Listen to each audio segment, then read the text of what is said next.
cette nouvelle vidéo.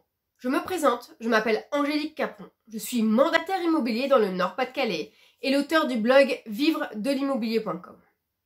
Dans cette vidéo, je vais te parler des impayés. Comment faire pour éviter les impayés? Quelles sont les actions que tu dois mettre en place tout de suite pour éviter d'avoir des impayés plus tard? Si tu me suis depuis un certain temps, tu sais que j'ai été comptablement dans une très grande agence immobilière et donc j'ai géré énormément d'impayés. Donc les impayés souvent ne sont pas du tout le fruit du hasard et aujourd'hui je voudrais t'aider à avoir un dossier très solide. Mais avant d'aller plus loin, tu es libre de télécharger ma formation sur les impayés. Elle est complètement gratuite, je l'ai créée spécialement pour toi, ainsi que mon livre Vérifier la solvabilité du locataire. Voyons ensemble comment faire pour éviter d'avoir des impayés. C'est parti! Le premier critère, c'est que le dossier du locataire devra être complet. Pour cela, je te conseille de préparer à l'avance une liste de documents que tu devras demander à ton locataire. Et lors des visites, c'est assez simple, tu lui donnes ce document et lui devra t'envoyer les documents par mail. Avant de vérifier la solvabilité du locataire, je te conseille déjà de vérifier si le locataire t'a fourni tous les documents. Ça, c'est vraiment primordial. S'il n'a pas fourni tous les documents, dans ce cas-là, tu laisses ce dossier de côté et tu passes à un autre dossier. Le fait de donner une liste de documents à ton locataire montrera une bonne image de toi, puisqu'ils verront que tu es quelqu'un de très pointilleux, très professionnel et également ça fera fuir les mauvais locataires. Et ça, c'est très important. Donc la liste de documents à demander, c'est assez simple, hein. Les 3 dernières fiches de paye, la feuille d'imposition, peut-être les certificats de scolarité, la carte d'identité, etc. Le deuxième point à vérifier, c'est que le locataire doit être solvable. Pour cela, il y a un document que tu dois vérifier, c'est bien sûr la fiche de paye. Déjà, vérifie que c'est une vraie fiche de paye.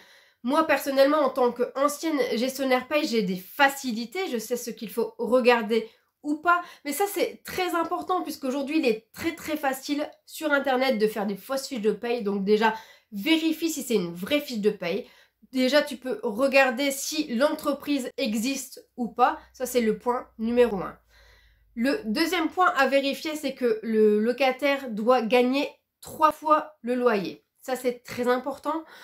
Donc, par exemple, si on prend un loyer de 500 €, le locataire devra gagner 1500 € net. Il se peut dans certains cas que le locataire gagne un petit peu moins. Ça, c'est pas très grave.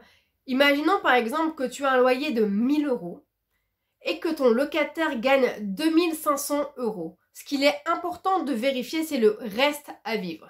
Donc là, tu vois que le locataire, il gagne 2500 € et que ton loyer est de 1000 €. Donc il lui reste 1500 € pour vivre. Donc avec 1500 €, il est complètement possible de vivre, hein, puisque certains gagnent que 1500 €. Donc dans ce cas-là, tu peux le sélectionner en prenant bien sûr certaines garanties. Le troisième critère à respecter, c'est d'avoir un garant. Et moi, je te conseille de toujours avoir un garant. Peu importe la situation du locataire, qu'il soit en CDD ou en CDI, il faut toujours avoir un garant. Pourquoi? Parce que la situation du locataire, elle peut changer, elle peut évoluer. Il se peut par exemple que ton locataire se fasse licencier. Dans ce cas-là, tu seras bien d'accord avec moi que ses revenus vont baisser. Donc en prenant un garant, ça c'est très rassurant puisqu'en cas d'impayé, tu peux entamer une procédure contre le locataire et contre le garant.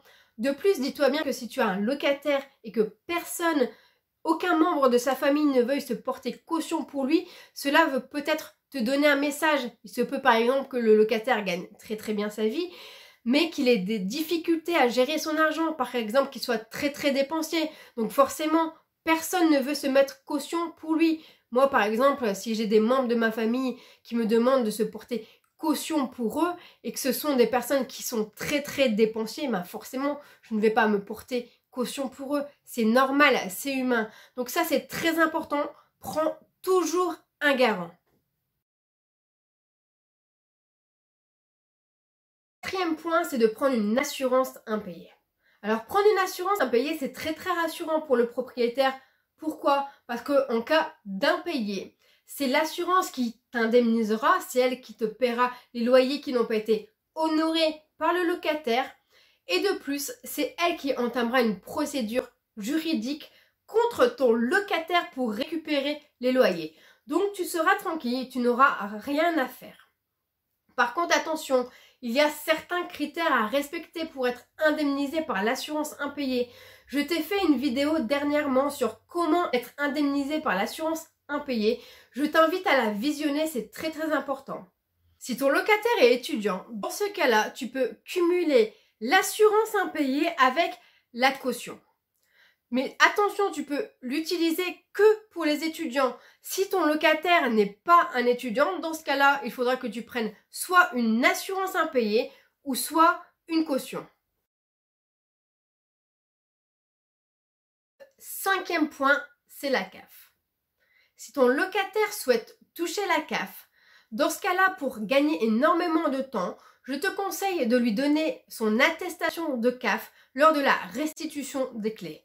Comme cela montrera à la CAF que le locataire est bien à jour de ses loyers et ils débloqueront les fonds très rapidement. J'espère que cette vidéo te permet aujourd'hui de mieux comprendre comment éviter les impayés. Ce sont des points vraiment très importants. Je te conseille vraiment de les suivre à la lettre. Si tu as aimé cette vidéo, n'hésite pas à la liker, à la partager à tes amis. Ça me ferait vraiment très plaisir. Et moi, je te dis à bientôt pour une nouvelle vidéo. Salut!